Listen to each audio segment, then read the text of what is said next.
साथियों, किन शब्दों में इस स्थिति को बयां किया जाए कि ऐसे भारतवर्ष में, जबकि हम 21वीं सदी में जी रहे हैं और दुनिया के वो देश जो अपने भौगोलिक सीमा के इंच इंच पर विकास कर चुके, अब वो चांद और सितारों पर विकास की बात कर रहे हैं। ऐसे में उत्तराखंड से भारतीय जनता पार्टी की जो सोच है वो हमें शर्मसार करती है। अभी कुछ दिन पहले, जैसे कि आदरणीय हमारी प्रभारी जी ने कहा कि खड़गे जी की सभा के बाद उनके सभा स्थल को और उस मंच को इस रूप में कहकर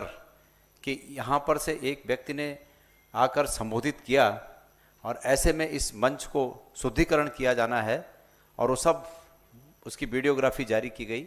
ये भारतीय जनता पार्टी की सोच को प्रदर्शित करता है। बाबा साहेब आम्बेडकर और उनके साथ उनके सहयोगियों ने जो संविधान की रचना की और जिस संविधान की ताकत इतनी मजबूत है कि आज हम एक देश के रूप में निरंतर आगे बढ़ रहे हैं, हमारी अखंडता अक्षुण्ण है,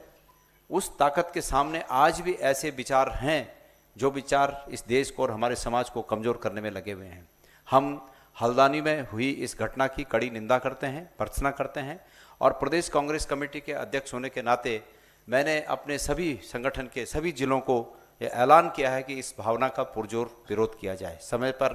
कल आज लगातार ये बातें जारी हैं कि हम वहाँ इसका विरोध करेंगे।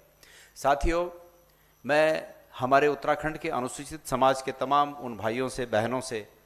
ये कहना चाहता हूँ कि आपने भारतीय जनता पार्टी के मन में छुपी हुई असलियत को बहुत बारीकी से और करीब से देख लिया है। ये बहुत बड़े अपमान की बात है कि एक नेता जो राष्ट्रीय स्तर पर कांग्रेस के हमारी पार्टी के अध्यक्ष भी हैं और राज्यसभा में प्रतिपक्ष के नेता भी हैं, उनके साथ ऐसा व्यवहार ये हमारे सभी लोग उत्तराखंड के देख रहे हैं। उत्तराखंड का इतिहास ये रहा है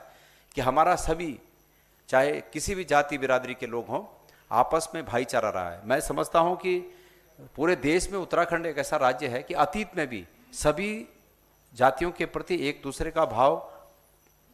मित्रवत और प्रेमवत रहा है।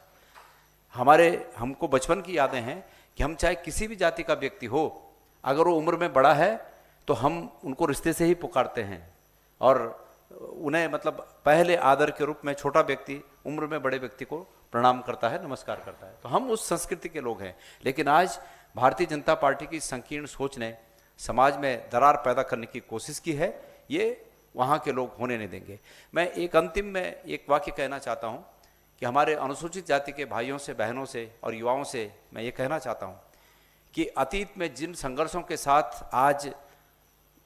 ये समाज इस स्थिति तक पहुंचा था कि सबको समानता का अधिकार मिले, आज उस स्थिति को खंडित करने की बीजेपी की कोशिश है। इसलिए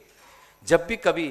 कोई उन्हें प्रोत्साहित करे, उत्साहित करे कि वो बीजेपी के समर्थन में आगे जाएं, तो आगे जाने से पहले बाबा साहेब आम्बेडकर जी की प्रतिमा के सामने जरूर खड़े हों, उनकी मूर्ति के सामने जरूर खड़े हों और इस विचार को अपने मन में लाएं